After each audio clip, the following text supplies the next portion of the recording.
Dia kata bahawasanya Nabi SAW melihat dia satu orang makan dengan tangan kiri. Ini hadis Muslim, hadis sahih. Satu hari Nabi tengok satu orang makan dengan tangan kiri, maka ditegah akan dia oleh Nabi SAW. Yakni Nabi nasihat dia, jangan suap makanan dengan tangan kiri, iaitu tidak baik. Satu orang makan dengan tangan kiri depan Nabi. Bila Nabi tengok, Nabi buat apa? Fanaha. Nabi SAW tegah dia. Fanahahu. Nabi tegah dia. Bila Nabi tegah dia, makan dengan tangan kiri. Pasal apa Nabi tegah? Kerana tangan kiri itu selalunya memegang benda kotor. Dan pula layak benda-benda kotor dengan tangan kiri. Dia kata yang makan dengan tangan kiri dan minum dengan tangan kiri itu adalah kerja syaitan. Pasal itu Nabi tegah. Bila didengar Nabi SAW tegah dia makan dengan tangan kiri itu, maka dia pun naik meradang dan naik sombong. Ada orang macam ni. Dia buat satu benda salah ataupun satu benda yang tak berdosa tapi tak bagus. Okey? Orang tegur. Yang tegur tu pula Nabi SAW. Kalau zaman kita lah, Nabi dah tak ada. Orang yang ada ilmu tegur dia pasal dia buat satu benda yang bukan berdosa, bukan sampai nak masuk neraka, tapi benda tu tak bagus. Kerana tak bagus, maka satu orang sudah tegur dia. Bila tegur dia, ni syekh ni, yang tegur dia ialah Nabi SAW. Bila Nabi tegur dia, maka naik meradang dia dan naik sombong dia. Nabi tegur dia, oh tak boleh orang tegur. Tak boleh orang tegur. Piu telinga. Lalu disahutnya akan ajar Nabi SAW itu dengan katanya, tiada aku kuasa.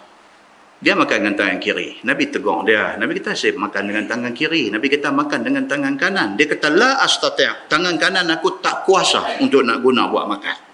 Walhal, tangan dia boleh tak boleh ambil makan suap dengan tangan kanan? Boleh tak boleh? Boleh. Tapi dia saja pakai tangan kiri. Tapi bila Nabi tegur, dia saja pergi kata dekat Nabi kerana marah dia. Kerana sombong yang ada dalam diri dia. Dia kata dekat Nabi SAW, la astati'. Aku tak mampu nak guna tangan kanan aku. Pasal itu aku pakai tangan kiri. Dia kata dekat Nabi, yakni tangan kanan aku tak berupaya untuk nak suap. Maka dengan sebab itu, aku guna tangan kanan. Maka dengan sebab bantahnya itu, dan dengan sebab sombongnya itu, menjadi keras tangannya. Dia makan tangan kiri, Nabi tegur dia. Nabi kata, awak pakai tangan kiri, makanlah dengan tangan kanan. Dia jawab dekat Nabi, tangan kanan aku tak kuasa untuk nak suap makanan. Walhal tangan dia boleh. Tapi dia saja jawab macam tu dekat Nabi, pasal marah Nabi tegur dia.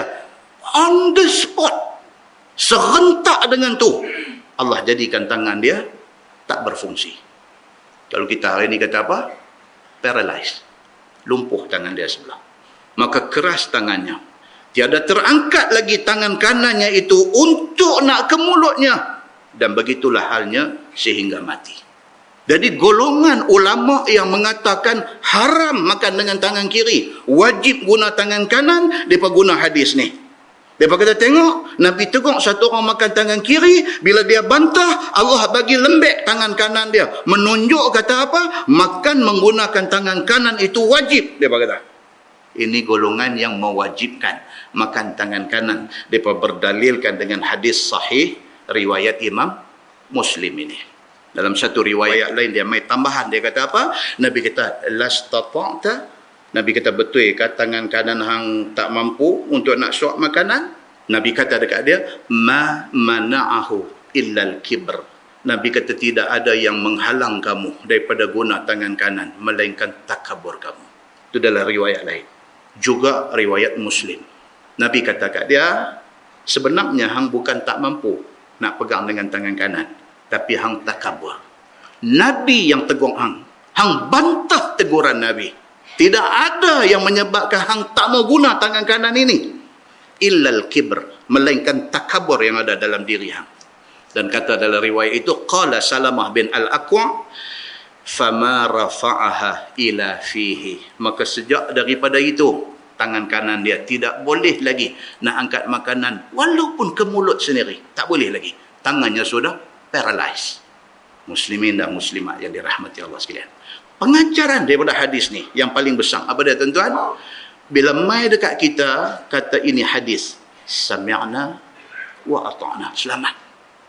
Selamat.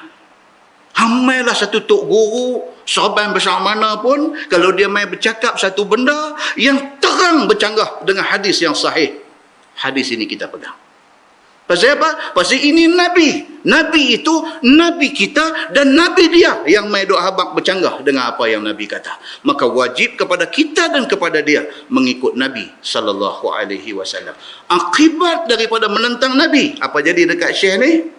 Allah lembekkan terus tangan dia. Sampai nak angkat suap makan pun tak boleh lagi. Semata-mata pasal apa?